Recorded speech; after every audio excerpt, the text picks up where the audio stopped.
Now, each and every Monday, we also get our week started off on the right foot, thanks to our friends at Kuby Energy. We tell your stories. Submit it to us via our email inbox, talk@ryanjesperson.com. Stick around right now as we get into our positive reflections. Now, typically there will be a few stories of someone paying it forward or a random act of kindness or maybe even a photo or video that made you smile. But today's entire feature is going to be dedicated to this email from Jerry because it's amazing. Jerry says, I caught your interview with author Jesse Wente last week, Ryan, and your candid sharing of your childhood interactions with your schoolmate, Bo, and the obvious emotional depth that it carried. It reminded me of an exceptional interaction I recently had with a former schoolmate. Jerry says, I grew up in a very small Saskatchewan town, our grad class, 20 students. There was no internet, 2 channels on TV. We used to spend a lot of time outside. I got large glasses in grade 2, and I wore clothing from a thrift shop. Not an ideal costume for fending off bullies. There wasn't a lot with, when it came to control. Around that age, we enjoyed freedom of access, biking, walking around town, but we were also really isolated in the sense that if you didn't fit in, you were screwed. And so these were like the same kids you grew up with from grades 4 to 12, and I was not one of the popular ones.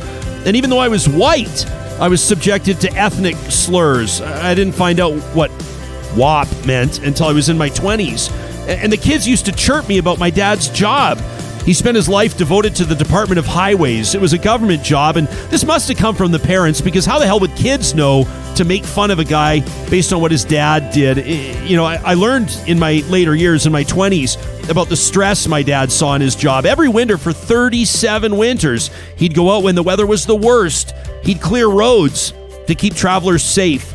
He was usually the first one on scene at grisly accidents. But I digress. I graduated in the mid-90s, and I'd not gone back to town except for 2 funerals of classmates. One of them ended with a really negative interaction. My parents moved, and then I really had no reason to go back.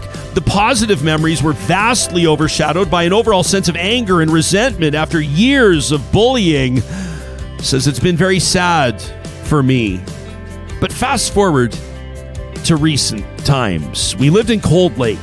We were invited by friends there to attend a wedding in BC, and we met these friends in Cold Lake and didn't know much about their prior lives. And to my astonishment, before the wedding at the Friday night party, I see a face I'd not seen in almost 20 years. He was a year older than me in school. We quickly reacquainted on a surface level. He was actually family of the wedding party, and we shared pleasantries through the night, both talking about this wild coincidence, how 2 small-town Saskatchewan boys would wind up at different places in Alberta and cross paths at a wedding in BC. Toward the end of the evening, he tracked me down. Within the melee of the party, with people swirling around, music and drinks and dancing, he apologized. He apologized for the way that he had treated me growing up. And I said, we were kids and we were trapped in a small town, and what could we do? But he pushed through that to the reality that had obviously been bugging him for a while. That even though the situation was what it was, that he had been a jerk and that he did nothing to make my life better and in fact made it worse. And I realized that what he really wanted me to know was that he knew. He knew what he'd done. And he said to me that so long ago he knew that it had power. The type of power that changes people, that stays with people, that alters their neural pathways, their perspectives, and their behavior.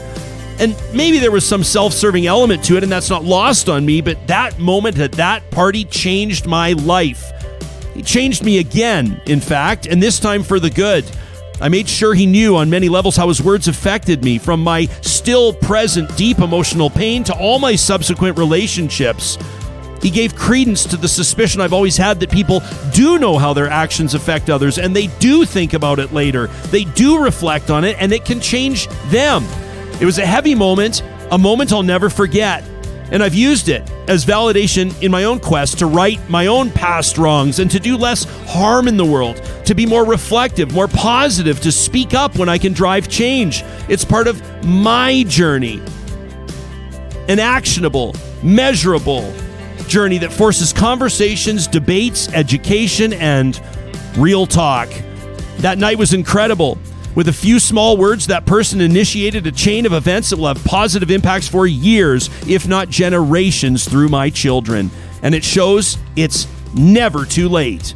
That, says Jerry, is the power of real talk.